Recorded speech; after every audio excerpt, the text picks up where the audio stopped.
bienvenidos a este nuevo programa de la serie Nuestros Autores, que lleva a ustedes el canal de televisión de la Universidad Pedagógica Nacional por este medio digital. Hoy tenemos un libro muy interesante que vamos a comentar con ustedes, titulado Tecnologías de la Información y Medios Aplicados a la Educación, Perspectivas de Análisis e Investigación. Es un libro de esta ya muy amplia serie que ha producido la Universidad Pedagógica, sus maestros, sobre las relaciones de las nuevas tecnologías, en particular de los medios digitales, con la educación. Este libro, Tecnologías de la Información y Medios Aplicados a la Educación, es un trabajo reciente coordinado por el doctor David Cortés Arce. Bienvenido, David. Está aquí con nosotros y él nos va a comentar sobre el contenido, los contenidos centrales de esta nueva publicación. Pero antes, estimado David, yo quisiera que te presentaras ante el público y nos recordaras cuál es el área de trabajo, cuál es tu campo de interés. Bueno, pues yo tengo aquí en la Universidad Pedagógica más de 20 años. Digamos que en el área 4, que es la de tecnologías de la información y modelos alternativos, bueno, pues como tú sabes, estamos muy encaminados a esta relación de las nuevas tecnologías con la educación, y yo concretamente pues estoy más interesado en la relación de estas nuevas tecnologías con el uso que hacen de ellas los jóvenes y la educación informal, ¿no? Y todo lo que está relacionado con cultura juvenil, con cultura popular. Y en esos 20 años has participado en este trabajo pionero de la universidad. Como sabemos, la Universidad Pedagógica nació precisamente con un proyecto que incluía ya las nuevas tecnologías. Las de ese momento, hace 32 años, los medios principales pues seguían siendo la televisión, el teléfono y la educación a distancia. Sí, bueno, pues sí, yo cuando ingresé a trabajar aquí, pues empecé a hacerlo, digamos, trabajando en el departamento de radio, y entonces también estábamos muy vinculados con esta parte de la televisión, que era, pues, como digamos, lo de más avanzado en ese momento, ¿no? Estaba muy, avanzado tanto la tecnología ahora que era difícil imaginar que íbamos a llegar a estos estadios en los que nos encontramos actualmente, o al menos yo no me lo imaginaba tanto así. Sí. Leí aquí, me dio mucho gusto presentarte como el doctor David Cortés. ¿En dónde estudiaste?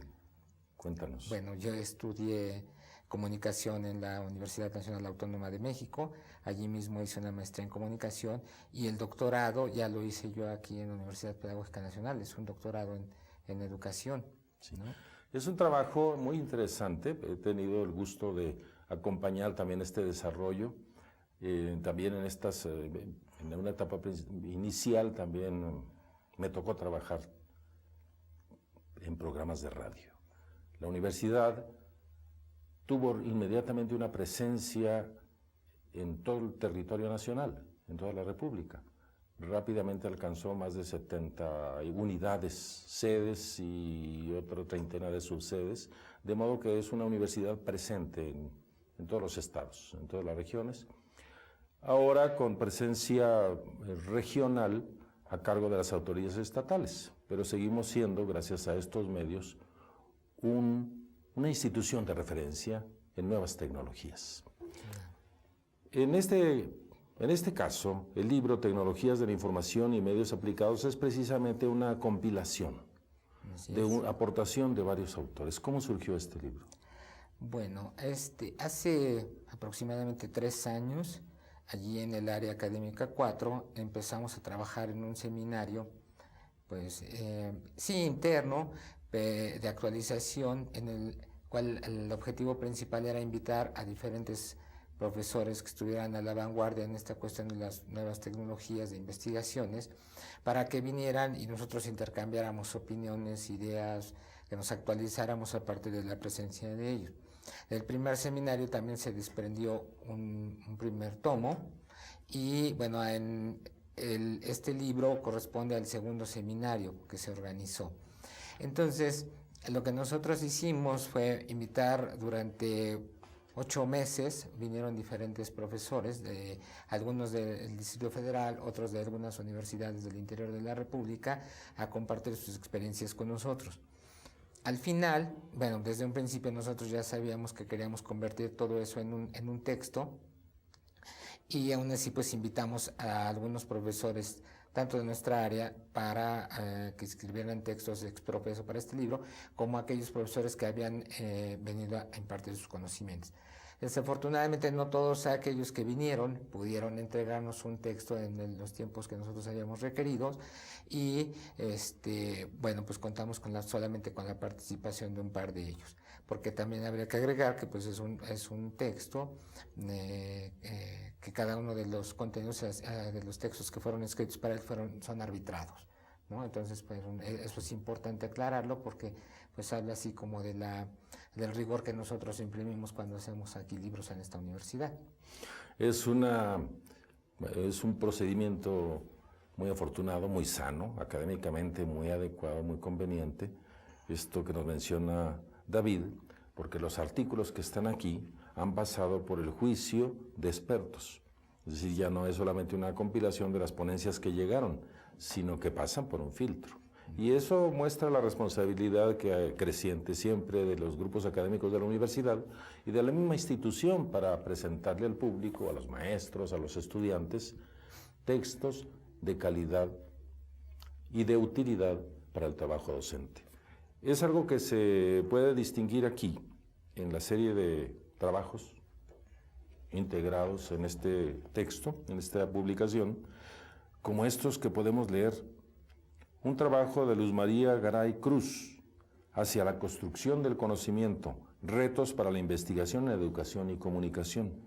Y le sigue Eduardo Peñalosa con la educación a distancia en el México del siglo XXI, avances y retos.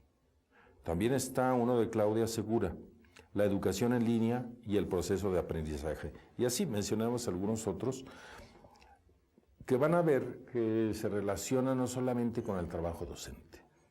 En esta época en donde estamos ya inundados de las nuevas tecnologías, en donde ya todas las comunicaciones, todas las formas del trabajo académico y en general de la producción están relacionadas con las tecnologías. Entonces resulta un libro de interés para todo el mundo, para padres de familia, para ciudadanos de todos los medios.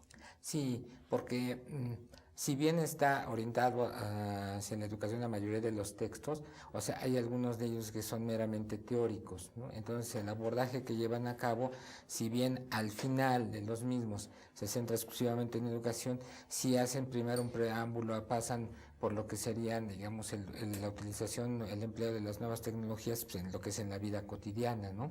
O sea, sí es cierto que al final los dos últimos textos que aparecen hablan de investigaciones muy concretas en donde se aplica la tecnología, ¿no? Que tal vez pudiéramos decir, bueno, eso no va a ser de uso cotidiano para cualquier lector. Sin embargo, pues a nivel de información sí es muy útil, ¿no? Por ejemplo, de cómo se utiliza para la enseñanza del francés o para la cuestión de las matemáticas, ¿no? Que serían el caso de las dos últimas textos que componen ese libro. Pero sí, yo creo que cualquier persona que esté interesada, o sea, no necesariamente tiene que ser interesado en la educación, pues va a encontrar aquí información que le puede ser útil. Sí, en mi lectura de algunos de ellos, esta parte que parecería eminentemente teórica, yo lo veía más como una reflexión, pero están presentadas en un lenguaje accesible. Esa es una de las virtudes de estos materiales, que no son farragosos ni son demasiado abstractos. El común de las personas con una capacidad media de lectura van a tener comprensión y acceso y hasta entretenimiento, porque hay muchas cosas de la vida, del mundo digital relacionado con la vida cotidiana que no nos detenemos a reflexionar. Aparecen a veces las tecnologías como asunto de magia y de personajes sobredotados que manejan las computadoras. Todas las personas podrán ver que con esta lectura, estas habilidades que van adquiriendo las personas con los medios digitales y en particular los maestros, son simplemente trabajo de estudio regular, no es algo de supergenios, está al alcance de todos, pero lo que está al alcance de todos y es lo que la universidad propone con estas publicaciones es la reflexión. A todos nos afecta. Y tenemos la necesidad, y yo diría que hasta la obligación, de pensar en serio qué efectos, qué bondades, pero también qué dificultades y qué nuevos problemas nos presentan las nuevas tecnologías, el mundo digital, las comunicaciones y cómo esto se puede aprovechar para la educación. ¿Sí? ¿Hay algún tono de estos trabajos que quisieras comentar de manera más detallada? Bueno, pues yo creo que el segundo texto, que es un texto del doctor Peñalosa, que precisamente lo que hace es como un recorrido de cuál ha sido la trayectoria que han tenido estas nuevas tecnologías concretamente en el campo educativo, porque algo que yo retomaría de lo que mencioné hace un momento, es precisamente que a veces, o sea, las tecnologías están presentes cotidianamente y uno o cualquiera, los niños las utilizan, pero ni siquiera a veces se preguntan cómo, por qué o cómo se llegó a ellas, ¿no? O sea, entonces, creo que lo que nosotros estamos intentando hacer o lo que nos interesa trabajar es precisamente como que a los usuarios hacerlos más conscientes de lo que implica las nuevas tecnologías y las implicaciones que existen más allá de los usos meramente cotidianos, o que aprendan a explotar estas nuevas tecnologías de una mejor manera, y sobre todo verles esa posibilidad digamos educativa que tienen, porque como ahora cada vez están siendo más fácil su acceso para la mayoría de la población, o sea, muchas veces, o sea, las habilidades tecnológicas ahora son como que más rápido de adquirir, ¿no? O sea, los teléfonos ahora, los celulares, que parece que son unas nuevas computadoras touch y todo lo vas tocando. Si uno le deja un teléfono a un niño pequeño, entonces automáticamente ya sabe cómo usarlo.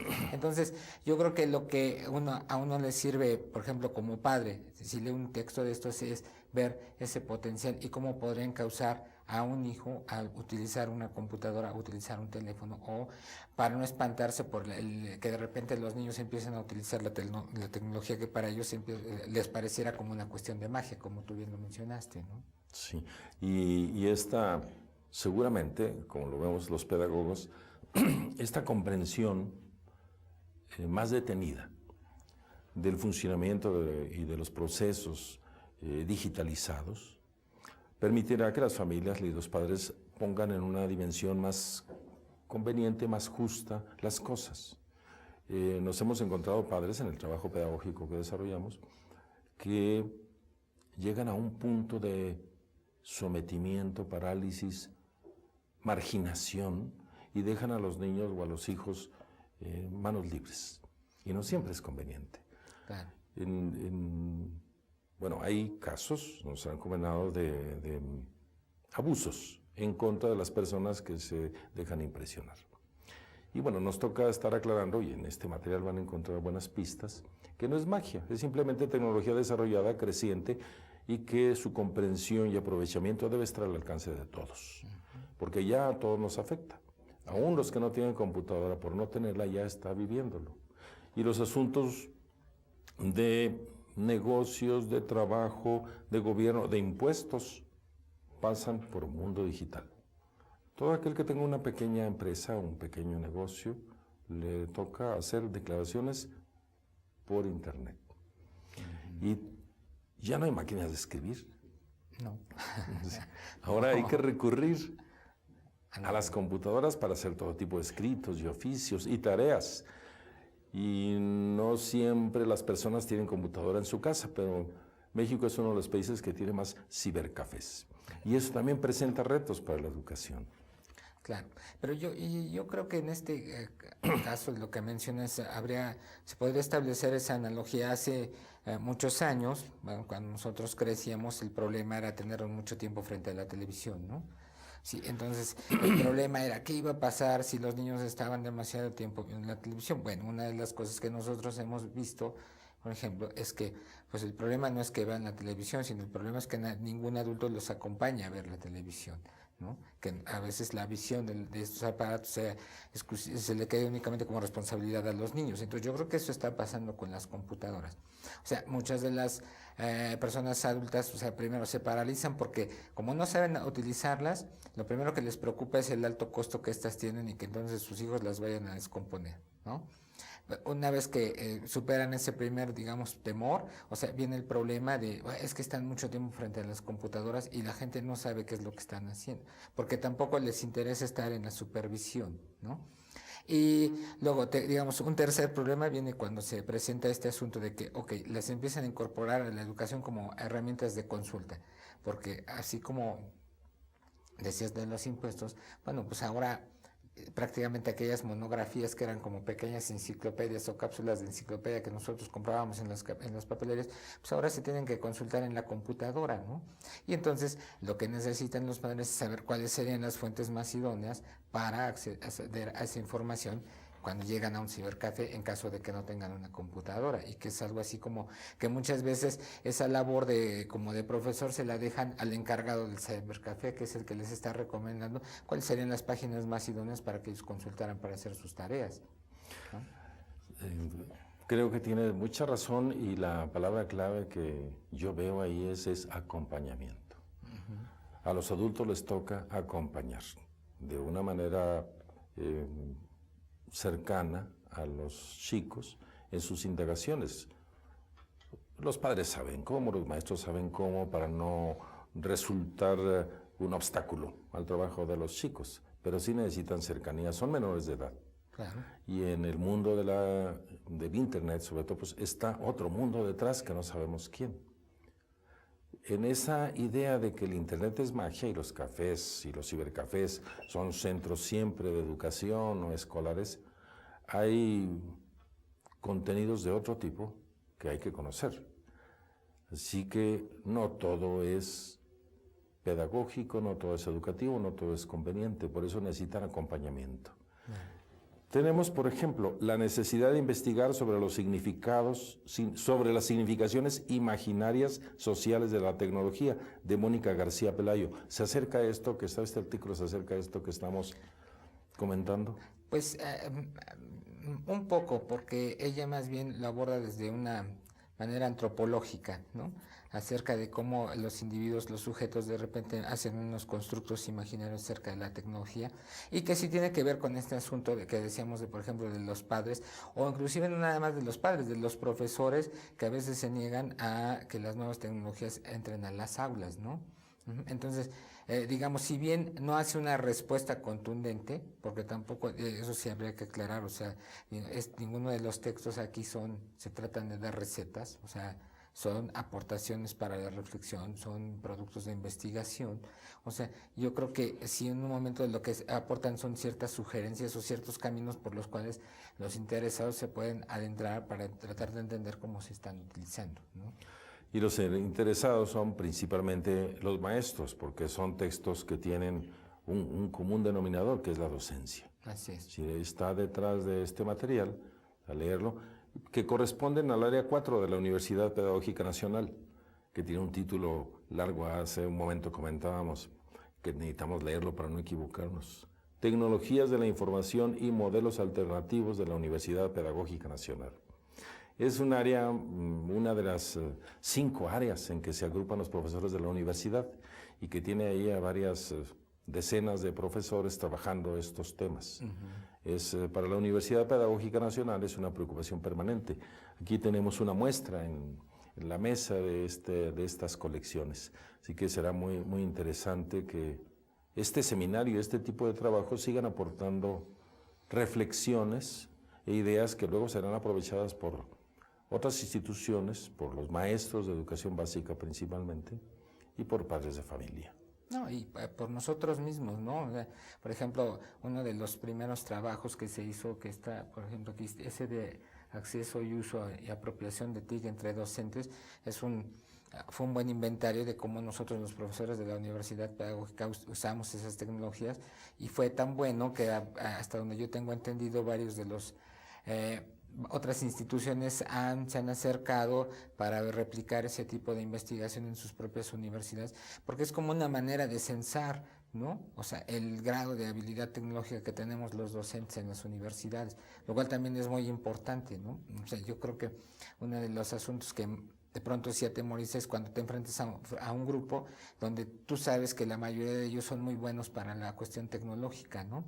Sí, y entonces, digo, a mí me ha pasado, de pronto llegan y presentan unos PowerPoints que digo, ¿cómo lo hicieron, no? Y en realidad yo, pues, al principio me intimidaba, ahora ya no me intimida, ya aprendí un poco a usarlos, pero lo que sí, luego les digo, bueno, es que también hay que ir más allá, o sea, el PowerPoint no es como un sucedáneo de la cartulina, ¿no? Porque muchos de pronto lo que hacen es como un sucedáneo de la cartulina.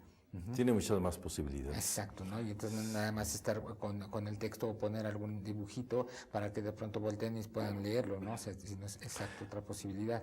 Y ese caso que mencionas es semejante a lo que pasa con los padres de familia. Hay padres de familia que de manera muy natural se incorporaron al uso de las tecnologías y acompañan a sus hijos. Lo mismo, hay un grupo grande de profesores que ya entraron a la docencia experimentando con las nuevas tecnologías, con el mundo digital, con las computadoras. México ha sido pionero también, el gobierno, la Secretaría de Educación dotó de computadoras en un número muy grande de escuelas en el país. Pero como todos los inventos, como todas las novedades, tienen sus pros y sus contras, sus alcances y sus límites. Al mismo tiempo, estas investigaciones nos muestran cómo hay escuelas que no están equipadas, pero que sin embargo tienen buenos niveles de desempeño académico.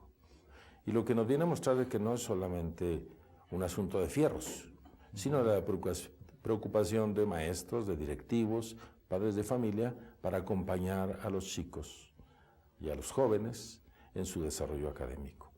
Si lo mismo vemos en las evaluaciones internacionales, es un recurso magnífico, maravilloso, pero no es la varita mágica. No, y menos yo creo que en un país como México, ¿no? Porque si atendemos a las estadísticas, todavía, si mal no recuerdo, hasta el año pasado, diciembre, cerca del 35% de la población era la que contaba con acceso a computadoras, ¿no? Pero ese 35% de la población también incluye, por ejemplo, a empresas, ¿no? Y al sector gobierno. Entonces, hay un 65% de la población que no tiene acceso a este tipo de nuevas tecnologías. Son esas que están todavía aprendiendo sin los fierros, como tú lo mencionabas, y que de todas maneras sí son capaces de obtener buenos resultados académicos, ¿no?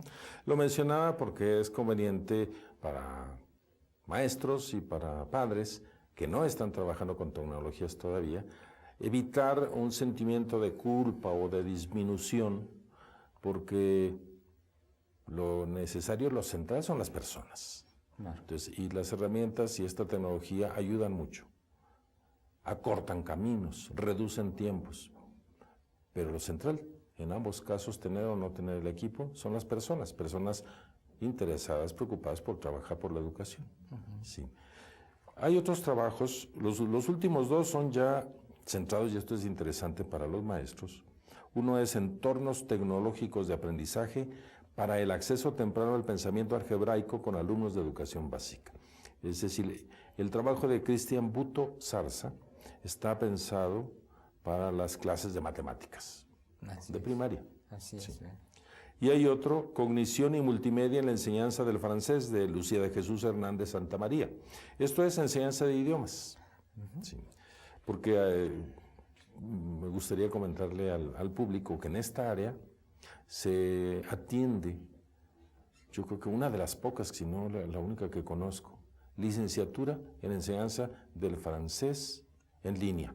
Es decir, que se transmite por internet. Sí. Es una compilación que tiene estos 7 u 8 trabajos sobre tecnologías de la información y medios aplicados en la educación. ¿Y cuál es la perspectiva? ¿Hacia dónde avanza el grupo de trabajo de ustedes? Bueno, yo creo que sería difícil trazar una perspectiva única porque si bien algo que caracteriza al área, pues es que los intereses de varios de los profesores que estamos allí, o de la mayoría de los profesores que estamos allí, pues son muy amplios, ¿no? O sea, lo que en realidad nos está uniendo es esta cuestión de las nuevas tecnologías, ¿no? Pero así como hay algunos que concretamente lo están aplicando a esta parte de matemáticas, a los idiomas o a las lenguas, o vemos otros que estamos más enfocados, por ejemplo, esta de educación informal. O sea, yo creo que el asunto es que hay mucho por hacer en esta área, ¿no? Y en este rubro.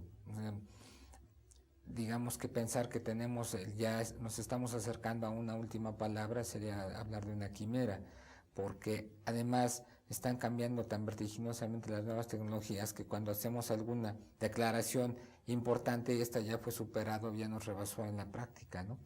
Y yo creo que eso es algo a lo que también nosotros de pronto nos tenemos que acomodar, no a buscar dar así como soluciones a problemas que tal vez los pueden encontrar en otro lado, sino más bien entregar ese tipo de estudios o de investigaciones que lo que propicien sean estas cuestiones acerca de la reflexión, ¿no? De cómo llevar a la educación o cómo pensar, dotar a esas partes de la población que no tienen acceso, cómo hacer que aparezcan menos disminuidas, ¿no? Como por ejemplo llevar a los jóvenes de ese uso lúdico que tienen de las computadoras, porque la mayoría de ellos hacen uso lúdico de ellas, ¿sí? A momentos en los cuales de pronto les pueden servir de mejor manera para la educación, ¿no? O sea, que ya lo están haciendo algunos, pero digamos aquí tendría como generalizarlo, ¿no? O sea, cómo de pronto hacer una educación virtual, precisamente también hay uno de los textos que habla de las perspectivas que tiene la educación virtual, o sea, en unos años, pues no es que se vaya a prescindir del profesor, pero probablemente se vaya a prescindir del aula, ¿no? O sea, no se va a prescindir de los programas, o sea, no se va a prescindir de los libros ni de las investigaciones. A lo mejor de lo que se va a prescindir es de las instalaciones físicas, pero para eso no sé cuántos años faltan. Son las modalidades nuevas que puede encontrar la educación y que pueden traer los maestros, sin que nadie deba asustarse porque va a perder el trabajo con las computadoras. No, porque pues entonces ¿quiénes van a elaborar los programas? ¿Quiénes son los que van a revisar las tareas? ¿Quiénes van a ser los expertos que van a estar validando aquello que en un momento dado van a estar aprendiendo ellos, ¿no? Doctor David Cortés Arce, pues para terminar, deseo felicitarte porque es un trabajo muy interesante, muy valioso, que va seguramente a resultar de provecho para maestros y para el público interesado en las nuevas tecnologías. Y con estos comentarios que nos haces, tendríamos que subrayar para padres y para maestros. Los chicos necesitan acompañamiento, siguen necesitando maestros, siguen necesitando padres, porque son tecnologías que no lo hacen todo y que sí presentan ventajas y problemas. Claro, sí. claro. Muchas gracias por tu presencia, muchas gracias por tus compañeros, tus comentarios, y al público recordarles que nos pueden seguir en este canal de la televisión digital de la Universidad Pedagógica Nacional en otro programa de la serie Nuestros Autores. Muchas gracias.